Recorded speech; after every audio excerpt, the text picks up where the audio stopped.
তোমরা ইসমাইল আলাইহিস সালামের মতো মুজাহিদ হও। যারা কোরবানি দিতে পারবা না বা কোরবানি দিবা, তোমরা কোরবানির দিন ইসমাইল আলাইহিস সালামের মতো তোমাদের শরীরের একটা অংশ কোরবানি করো।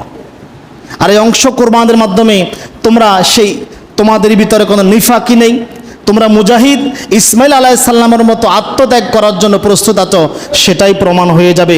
গত জুমায় বলেছিলাম আল্লাহর নবী সাল্লাল্লাহু আলাইহি সাল্লামের হাদিস, উম্মে সালমা রাদিয়াল্লাহু তাআলা আনহা বলেছেন, আল্লাহর নবী সাল্লাল্লাহু আলাইহি সাল্লাম বলেছেন, ইদা দাখালাল আশরু, যখন জিলহজ মাসের প্রথম 10 দিন আগমন করে নবী সাল্লাল্লাহু আলাইহি সাল্লাম বলতেন, ওয়া আরাদা বা'দুকুম আন ইয়াদহা, তোমরা যারা কোরবানি করার ইচ্ছা পোষণ করেছো, ফালা ইয়ামুসা মিন শা'রিহি ওয়া আযফারিহি শাইআ, তোমরা তোমাদের হাতে পায়ের নখ এবং চুল কর্তন করা থেকে বিরত থাকো।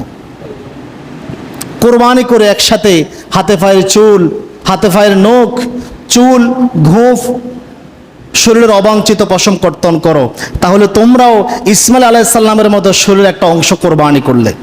এখন জিলকদ মাস শেষের দিকে, হয়তোবা মঙ্গলবার রাত্রেও চাঁদ উঠতে পারে, আল্লাহু আ'লাম। যদি জিলকদ মাস 29টা হয় তাহলে মঙ্গলবার রাত্রে চাঁদ উঠবে, যদি 30টা হয় তাহলে বুধবার রাত্রে। আমরা চেষ্টা করব মঙ্গলবারের আগে যাদের গোঁফ ছোট করার প্রয়োজন গোঁফ ছোট করে নিব, হাতে পায়ের নখ কেটে নিব, চুল কেটে নিব। 10 দিন যদি হাতে পায়ের নখ না কাটি অসুবিধা আছে, আমরা 7 দিনে কাটি আর কি, 3 দিন বাড়ায় রাখলাম, অসুবিধা আছে? আমরা এই আমলটা করার চেষ্টা করব। আল্লাহ তাআলা আমাদেরকে তৌফিক দান করুক।